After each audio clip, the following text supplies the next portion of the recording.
ঠিক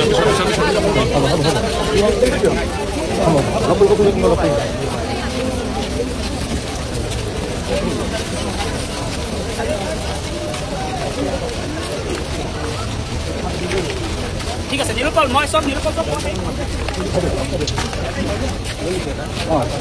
সাইডে বলা মই পিছনে এই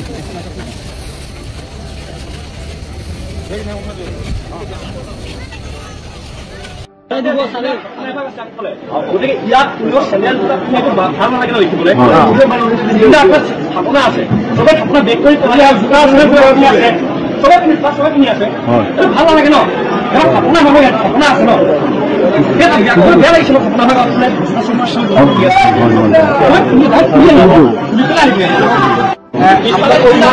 মই কলো নহয় যে কোনোবাই যদি আইন ভাঙে আইনে তাৰ ওপৰত ব্যৱস্থা ল'ব কিন্তু তাতে মিলিটাৰী আৰ্মি দিটো আমি সমাধি ক্ষেত্ৰ ৰাখিব নোৱাৰে আৰক্ষীয়ে কাকো বাধা নিদিয়ে আইন মানুহৰ কাৰণে আমি এটা নিয়ম বনাইছো নিয়মটো পালন কৰাটো মানুহৰ দায়িত্ব আৰু কোনোবাই যদি বোলে নহয় আমি গোটেই ৰাতি যাম যিসকলে যাব তাতে যদি কিবা গণ্ডগোল হয় তেওঁলোকৰে দায়ী হ'ব আমিতো জুবিনৰ সমাধিত পুলিচ CRP লগাব নোৱাৰো যি মানুহে আইন ভংগ কৰিব পিছত যদি তাতে কিবা বিপদ হয় আইনে তেওঁলোকৰ ওপৰত ব্যৱস্থা গৌৰৱ গগৈৰ যেটো সমদল ওলাইছে কোনো গৌৰৱ গগৈৰ সমদল তমদল নাই 200-300 মানুহলৈ জুলন যাত্ৰা মাজে মাজে কৰি থাকে ইমানে কালি সোনাপুৰৰ পৰা 3জন যুৱকক আটক কৰাইছে মই কলো নহয় যে কোনোবাই যদি আইন ভাঙে আইনে তাৰ ওপৰত ব্যৱস্থা ল'ব কিন্তু তাতে মিলিটাৰী আৰ্মি দিটো আমি সমাধি ক্ষেত্ৰ ৰাখিব নোৱাৰো সেইবিলাকত আমাৰ কোনো ইণ্টাৰেষ্ট নাই আইন বনাই দিছো আইন মানিলে ভাল আইন নামানিলে নিজে বিপদত পৰিব কেতিয়া কোনোবাই মোক ৰিকুৱেষ্ট কৰিছিল 1 ঘণ্টা বঢ়াই দিব লাগে মই কৈছো ঠিক আছে 11 যেহেতু জুবিন গাৰ্গ আমাৰ বিশ্বশিল্পী বুলি মই কওঁ কাৰণ কিয় বহুতে কয় প্ৰাণৰ শিল্পী মনৰ শিল্পী প্ৰতিগৰাকীয়ে শিল্পী আমাৰ প্ৰাণৰ শিল্পী মনৰ শিল্পী কিন্তু তেখেত হৈছে বিশ্বশিল্পী কাৰণ এইকাৰণে যে যিয়ে নেকি প্ৰায় 42,000 গান তেওঁ নিজে গাই পেলাই 38,000 গান তেখেতে ইতিমধ্যে সংৰক্ষিত হৈ আছে যিয়ে নেকি 40টা ভাষাত গাইছে আৰু যাক নেকি ইতিমধ্যে humming king of the world বুলি কৈছে গুগলে গতিকে এইগৰাকী ব্যক্তি প্ৰকৃতাৰ্থত এজন বিশ্বশিল্পী গতিকে এইগৰাকী বিশ্বশিল্পী তেওঁ যি কৰ্ম তেওঁ যি আছে যি কাম কৰি থৈ গৈছে অসমীয়া জাতিটোৰ কাৰণে বা ভাৰতবৰ্ষৰ বাবে আজি মই আহি থাকোঁতে মই কাঞ্চনজংঘা যি গীতটো মই শুনি আহিছিলোঁ তেওঁ তাতে গীত আৰু কথা তাতে ভাৰত বন্দনাৰ কথা কৈছে তেওঁ যি আমাৰ বিশালতাৰ কথা কৈছে ভাৰতবৰ্ষৰ বিশালতাৰ কথা কৈছে আৰু সেই বিশালতাৰ লগতে তেখেতে দুখ বাজি ডুম্বু কৰি পেলাই মহাদেৱকে স্মৰণ কৰিছে গতিকে এইগৰাকী ব্যক্তি তেওঁ নিশ্চিত ৰূপতে জাতিও আছে ধৰ্ম আছে বিভিন্ন মানে বিভ্ৰান্ত কৰি আছে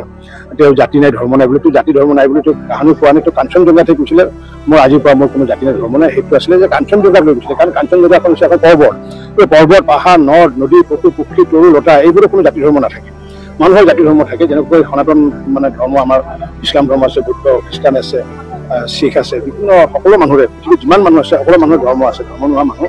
কোনো নাই গতিকে জুবিন গাৰ্গৰ ধৰ্ম এইকাৰণে আছিল বুলি মই কওঁ যে আমাৰ সনাতন সংস্কৃতি আমাৰ 60,000 আমাৰ মানে ঋষি আৰু আমাৰ মুনিসকলে আমি গুৰু হিচাপে লৈছিলোঁ ভগৱান শ্ৰীকৃষ্ণ গুৰু হিচাপে লৈছিলেন আমাৰ যিটো গৰ্গমুনিক তেওঁ মুনি হিচাপে লৈছিল ঋষি হিচাপে লৈছিলে আৰু শ্ৰীকৃষ্ণৰ পৰিয়ালে তেখেতকে স্মৰণ কৰিছিলে আৰু ঠিক সেই আমাৰ যেনেকৈ ভৰত দাস লিখে বহুতে গতিকে টাইটেল ভৰত দাস লিখে কোনোবা কাশ্যপ টাইটেল লিখে কাৰণ কাশ্যপ মুনি বা কোনোবা ভিগু টাইটেল লিখে গতিকে ভিগু মুনি ঠিক তেনেকুৱাকৈ গৰ্গমুনিৰ টাইটেলটো স্মৰণ কৰি পেলাই তেওঁ গৰ্গ লিখিছিলে বা ইংৰাজীত গাৰ্গ বুলি কোৱা যায় গতিকে এইগৰাকী ব্যক্তি যি কৃষ্ণৰ যাৰ গুৰু আছিলে গৰ্গ মুনি গতিকে সেই গুৰু জুবিন গাৰ্গৰো হেৰি আছিলে গতিকে জুবিন গাৰ্গে কাহানি জীৱনত কৰি থৈ যোৱা নাই তেওঁ অন্তঃস্থিতি মানে কামৰ হেৰি সময়ত ক্ৰিয়াৰ সময়ত কিবা বৈদিক কৰ্ম কৰিব নালাগে বুলি কোৱা নাই যাৰ কাৰণে আমি শ্মশানত বৈদিক বেদ পাঠ কৰা হৈছিলে তেওঁ অন্তঃস্থিতি ক্ৰিয়াৰ সময়ত তেওঁ নাম কীৰ্তন কৰা হৈছিলে গতিকে এইগৰাকী ব্যক্তিৰ জাতিও আছে ধৰ্ম আছে তেওঁ জাতি হিচাপে অসমীয়া ধৰ্ম হিচাপে সনাতন সংস্কৃতিৰ মানুহ যাৰ কাৰণে তেওঁ নিজে তোৰ খুৰাককো মই আজি আমাৰ মানুহে সুধিছিলে যে তোৰ গোত্ৰনো কি আৰু গোত্ৰটো হৈছে কি গৰ্গ মুনিৰ গোত্ৰ গতিকে এইগৰাকী ব্যক্তিটোৰ পৰা বিভিন্ন ধৰণৰ বিভ্ৰান্ত যি আনি আছে এই বিভ্ৰান্ত কৰিব নাপায় গতিকে এইগৰাকী আমাৰ হিয়াৰ আমৰটো বিশ্বশিল্পী জুবিন গাৰ্গক আমি সমগ্ৰ বিশ্বৰ লগতে ভাৰতবৰ্ষৰ লগতে আমি বজাই ৰখাৰ আমি জীয়াই ৰখাৰ এটা প্ৰয়াস কৰিছোঁ।